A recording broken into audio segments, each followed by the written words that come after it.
তো আপনাদেরকে খোরমজুরি আর সবাইকে একসঙ্গে বলতে হলে মায়াম পুং নামাপু খোরমজুরি। আপনারা সবাই আমার নমস্কার নেবেন। বড় ভালো লেগেছে যে আমরা একটা মিউজিয়াম কিছুক্ষণ আগে দেখে এলাম, আর মিউজিয়ামটা এখানে যারা দিগ্গজ পণ্ডিতরা আছেন তার মধ্যে এখানে সভায় অনেক উপস্থিত আছেন, আমি কারো নাম নেব না। আর আরেক বন্ধু আমাদের প্রফেসর আসাম ইউনিভার্সিটি, তিনিও এটার সঙ্গ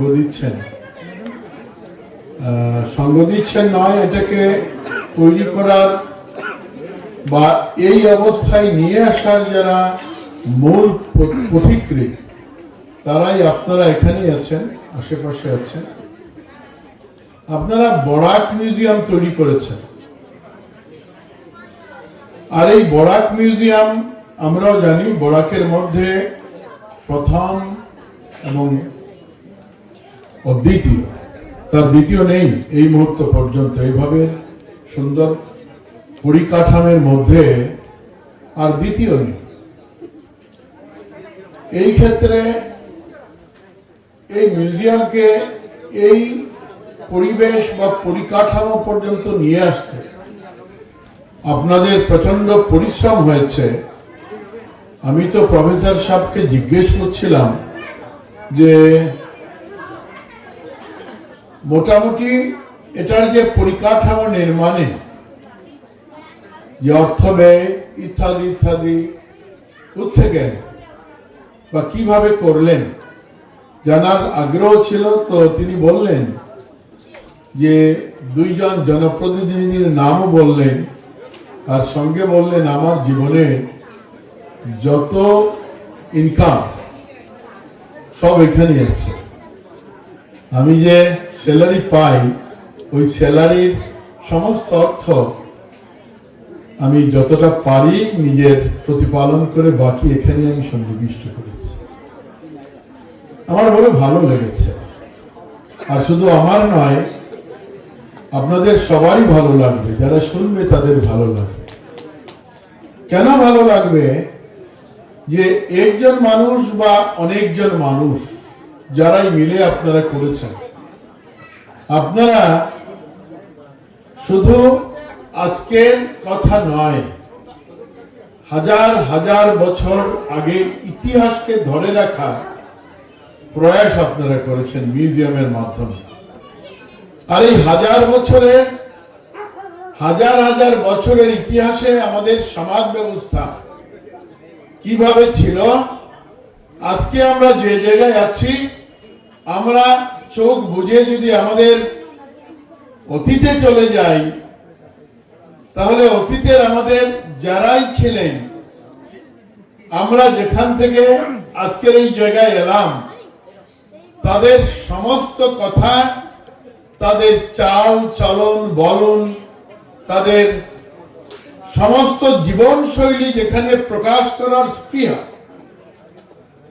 এটা সাধারণ মানসিকতাও নয়, এটা সাধারণ শক্তিও নয়। এই মানসিকতা যারা তৈরি করতে পারে তারা সাধারণের ঊর্ধ্বের মানুষ, অসাধারণ মানুষের, যারা তাদের অতীতকে ধরে রাখতে পারে, যারা তাদের পূর্বজের কথা স্মরণ করতে পারে, যারা পূর্বজকে নিয়ে গৌরব অনুভব করে, তারা অসাধারণ ব্যক্তিত্ব। কাজেই যারা আপনারা এখানে মঞ্চে অনেক আছেন, জ্ঞানী গুণীজনেরা আছেন, সামনে আছেন, যাদের প্রয়াসে এই মিউজিয়াম আরম্ভ হয়েছে, আজকের এই পরিবেশ রচনা হয়েছে, ভবিষ্যতের স্বপ্ন দেখছে, তো আমি তাদেরকে আমার শ্রদ্ধা, আমার নমস্কার জানাচ্ছি অন্তর থেকে। মণিপুরি জাতি এরকম নয় যে বন্তরপুরে, মণিপুরি জাতি এরকম নয় যে মণিপুরে, মণিপুরি জাতি এরকম নয় ভারতবর্ষের বিভিন্ন প্রান্তে। মণিপুরি জাতি মহাভারতেও আছে।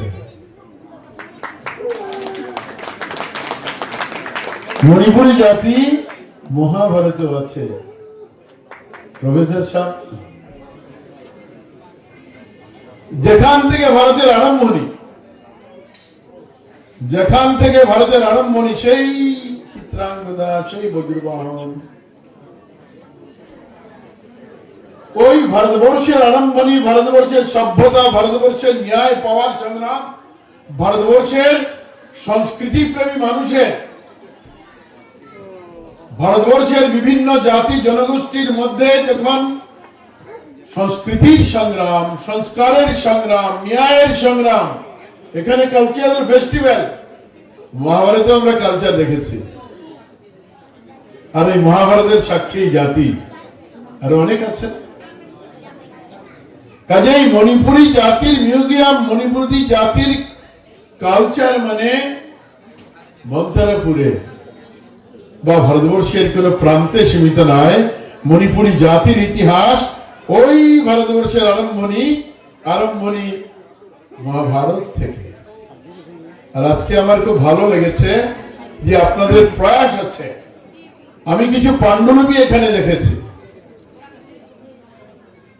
পাণ্ডুলিপিগুলো দেখে আপনারা দেখেছেন নিশ্চিতভাবে। একবার যদি চোখ বুঝে ভাবেন যে গাছের বাকলে যারা লিখেছেন নিশ্চিতভাবে তারা শিক্ষিত ছিলেন। কোনো না কোনো জায়গায় তাদের মনের ভাষা, মনের কথা প্রকাশ করার জন্য পেপার ছিল না বাবাথুন্দা, তখন হয়তো গাছের বাকল। আপনি আমি যখন লেখাপড়া করি তখন আমরা প্রফেসর পেয়েছি, আমরা শিক্ষক পেয়েছি, গুরুজি পেয়েছি, কলম পেয়েছি, সব পেয়েছি।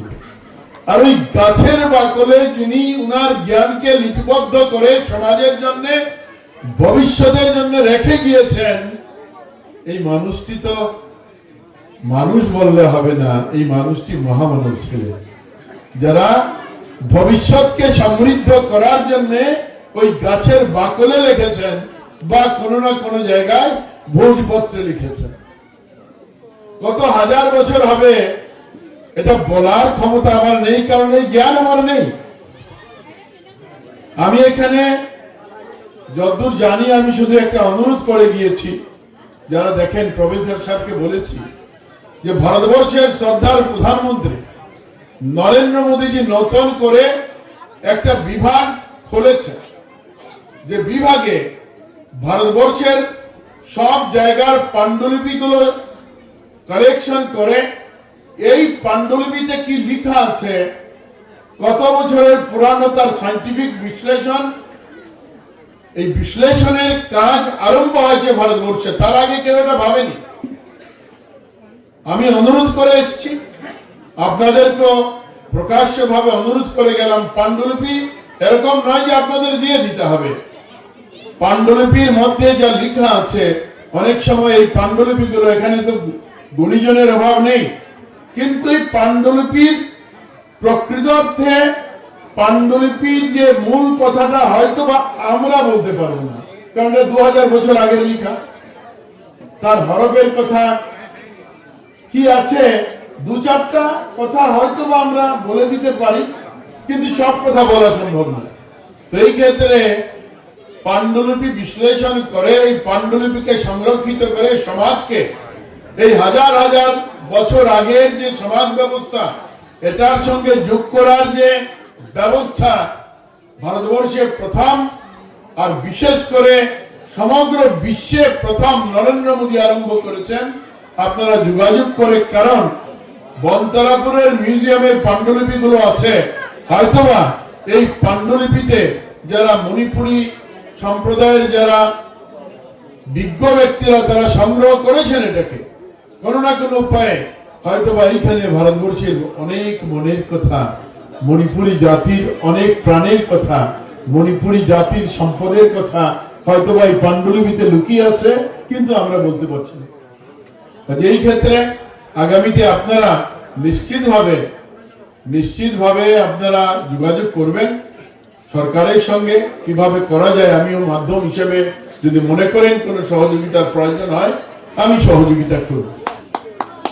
আমি আর বক্তব্য দীর্ঘায়িত করব না, একটা মিউজিয়াম তৈরি করতে হলে খুব স্বাভাবিকভাবেই আমি একটা অডিটোরিয়ামে একটা প্রোগ্রামে এসেছিলাম।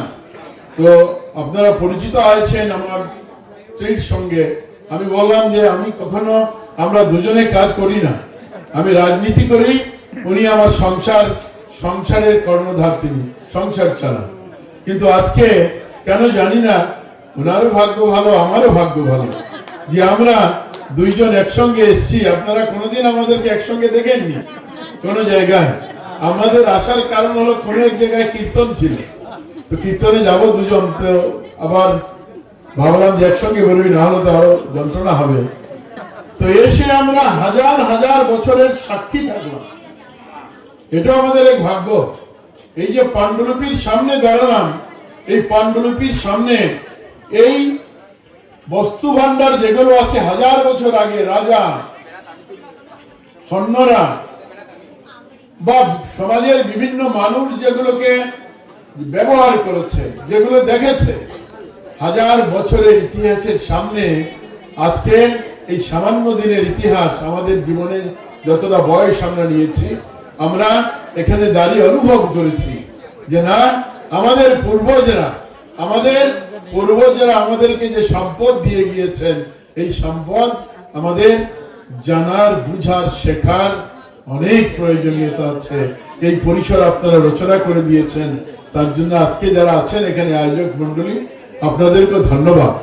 আর সঙ্গে সঙ্গে এই কথা বলবো যে হ্যাঁ, এখানে যারা এই ব্যবস্থার সঙ্গে জড়িত, আপনারা যেখানে মনে করবেন যে আমাদের মতো মানুষের কোনো না কোনো জায়গায় সহযোগিতার প্রয়োজন আছে, এখানে আমি কোনো এভাবে বলতে আসিনি যে এইটা দিয়ে দেব, ওইটা করে দেব, এরকম কথা নয়।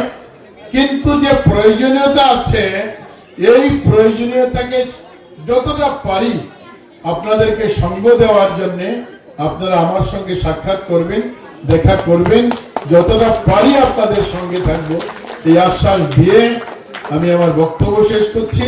আর তার আগে নতুন বছর আরম্ভণী হচ্ছে, নতুন বছর 2026 বছরটা যাতে আপনাদের জন্য খুব ভালো যায়, পরম পিতার কাছে প্রার্থনা করি সুখের বার্তা আপনাদের জীবনে নিয়ে আসুক, সমৃদ্ধির বার্তা নিয়ে আসুক। আর এইভাবেই এই বছর, এই শতাব্দী যাতে আমরা আমাদের পূর্বজকে ধরে রাখা, আমাদের অতীতকে নিয়ে আমাদের সমাজকে, আমাদের রাষ্ট্রকে এগিয়ে নিয়ে যাওয়ার স্বপ্ন আমরা দেখি, ঈশ্বরের কাছে প্রার্থনা করে পুনরায় সবাইকে করমজোড়ি নমস্কার।